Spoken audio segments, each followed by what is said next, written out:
All right, so let's talk through December. So December is I bought it back in 2023, and funny enough, this was actually the one I finished most recently. I finished this song. It's August right now. Finished it in June 2026. So most of the reason being there is I bought this song pretty much to just build two drops. When I heard the demo, I was like, I know exactly what I want to do with the drops. I wanted to make like a stuttery kind of movementy first drop, and then kind of like an Elenium style, less movement, halftime, just snare and kick, emotional second drop, right? That's basically what I did. Back in like 2023, I built that out in 3 days when I bought the vocal, and then had no idea what to do with the rest of the song, so it just sat. Until, earlier this year, where I'm just like, I rebuilt my guitar pedal board for my electric guitar pedal board, and I'm like, let's try to just track some guitars for December, just see if we do anything cool. So I came out with something that I like, and let's jump into it. So we hear like an omnisphere or like a pad here at the beginning, and actually cool enough that that's a guitar layered with some omnisphere. So this right here was actually something I tracked back then with my old guitar pedal board it was still Strymon Big Sky Cloud Reverb, but it was the older Big Sky, and still the timeline delay. So if I go back, you hear it you hear the omnisphere come in, but you hear the pad of this is a washed out guitar. So this I did track back then, but the actual guitars up here, brand new.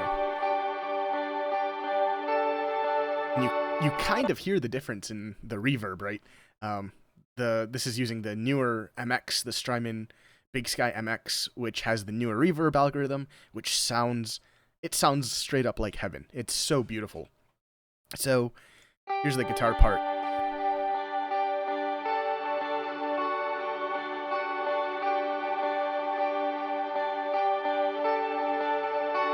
I could listen to this all day.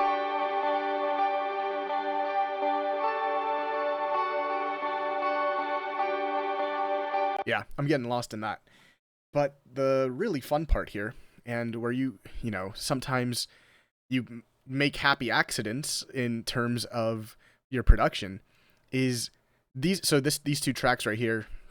These are just clones of each other that are panned left and right, and then so this was just one track. I just split it afterwards, but I ended up playing these tracks and then this track here, so these two and then this one, where they're kind of two different independent melodies, but on top of each other, they sounded really cool.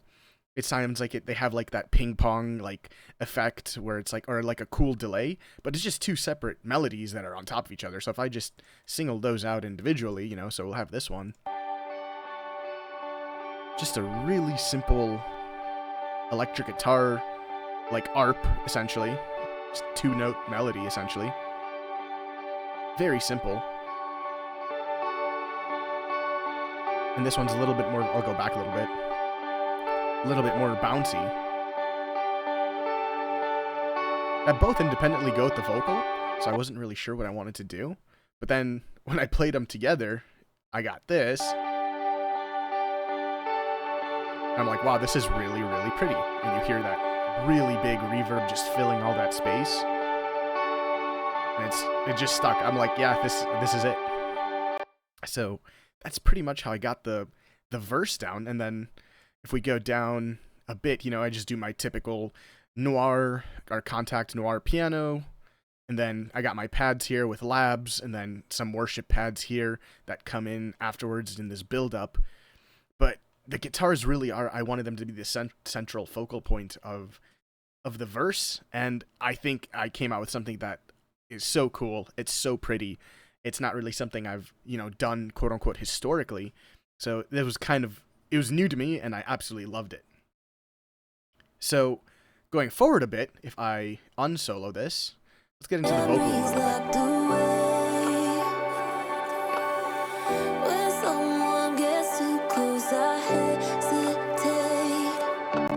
So as normal, my vocal processing is pretty simple.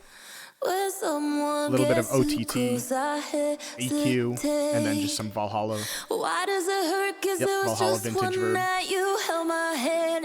And then the background vocals, same exact thing. Just, some OTT, some Valhalla verb. That's about it.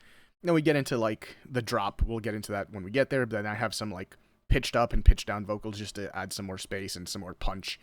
But on the vocal side, again, very minimal, very simple. It sounds great. To the pianos and the pads, again, super, just pretty much on brand of what I usually do. Layering some noir contact pianos with the pads, offering that background texture. So this part I absolutely love in the build-up. You hear like this crescendo of the pads kicking in.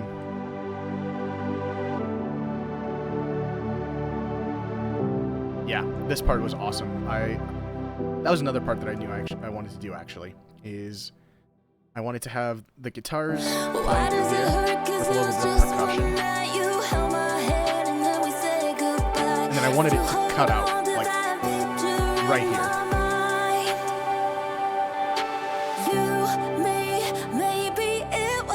So you have the reverb tail of the guitars going through, kind of filling in some of that space. But in the meantime, now we're focusing on the piano, so it's kind of a dead zone for the guitars. And then you have that kind of build up with the pads coming in midway kind of through this section. And then the guitars kind of come back in and play like a nice overarching melody as we hear right here. And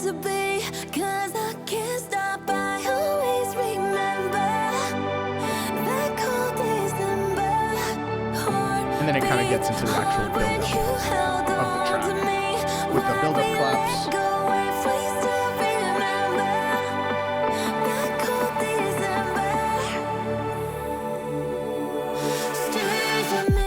And then we get into the drop. So, the drop, I did one thing that I knew would be kind of a cool effect that I started doing in some of my other songs. I did this in Before You Could. It's a filter automation that kind of brings in your synths and your super saws. That kind of adds a cool, like, it's bringing you into the drop. So you listen closely here, so I'll solo out the super saws and click on you hear it. You see this filter automation, the auto filter, panning that frequency spectrum, so it starts off low and then brings you in until it, you have the whole thing, right? So it's a cool effect that it kind of brings into the drop, and if I play it without soloing it out, you could kind of hear it bringing it into the drop. It's a cool effect.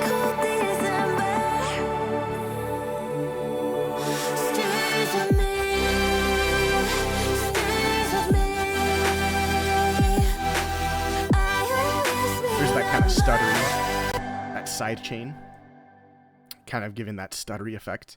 And then the drop, pretty basic to what I usually do, right? I have my leads here, so if I solo those out, higher and lower octave. You hear the stutteriness with the sidechain. Saws.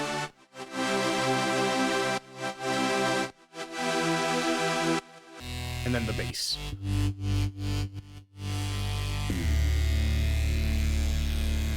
So super, in terms of complexity, very simple drop, right? And then you just have your typical, right here, these hats are actually the sidechain channel, so you can see it's completely, there's no hi-hats in this track, but I'm using this muted channel of hi-hats to kind of be like my ghost notes that kind of sync the sidechain. So even though you don't hear the hi-hats because the channel is deactivated, you're still getting the sidechain effect of the synths and all the instruments being sidechained to the hi-hat, so you get that movement without actually hearing the percussion. So that's kind of a cool effect. That's kind of what I was aiming for.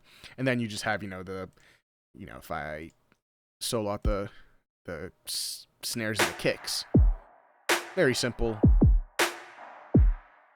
And then I kind of do my adding the very ambient snare on top of the regular hit, so you kind of get some of that other ambience in there on that top end. But very simple, pretty straightforward on this first drop. And then the vocals, so if we solo this out, or unsolo it, you hear this. Stays with me. I always remember that cold December. So I have one of the channels pitched up and one of the channels pitched down. Helps the vocal punch through the mix a bit more.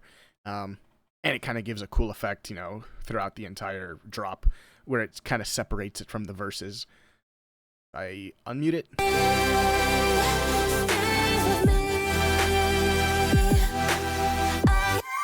You especially hear this top line kind of cutting through with the leads. So the low end also kicks out too.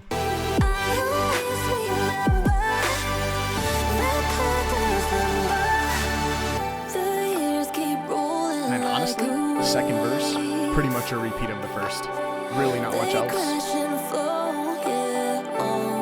Still got my pads here, my guitar pad, the Omnisphere. The only real difference is I now have this snare kind of going through, whereas last time it was only through half of it. This time it's just going through the whole thing. But build up, exactly the same. Pretty much copy pasted it.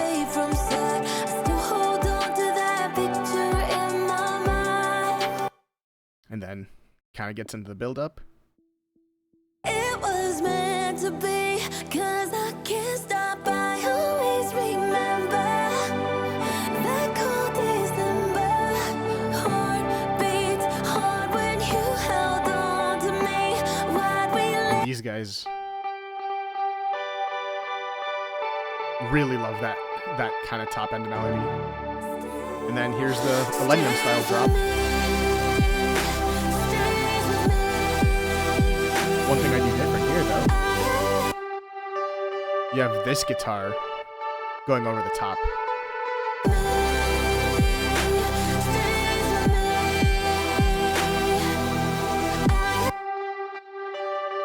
So pretty.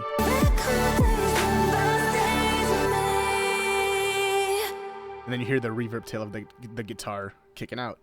And other than that, I mean, super simple track. This one was not a complex one in terms of, channels on here. There's a lot that, some are unused, some are just ideas that kind of stuck around.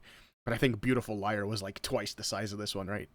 Yeah, this was a fun track to make. Again, pretty much started off as like just drop practice. I kind of had a couple ideas, pretty simple, but sometimes simple is good. And then the guitars had the inspiration, kind of the ideas a couple years later that ended up turning out into a nice verse melody, and that pretty much made December. So you don't always have to have it all figured out right away, and sometimes the ideas come later. But yeah, this was a fun track to build, and kept it relatively quote unquote on brand for this like EDM style stuff that I make. So it was a fun one.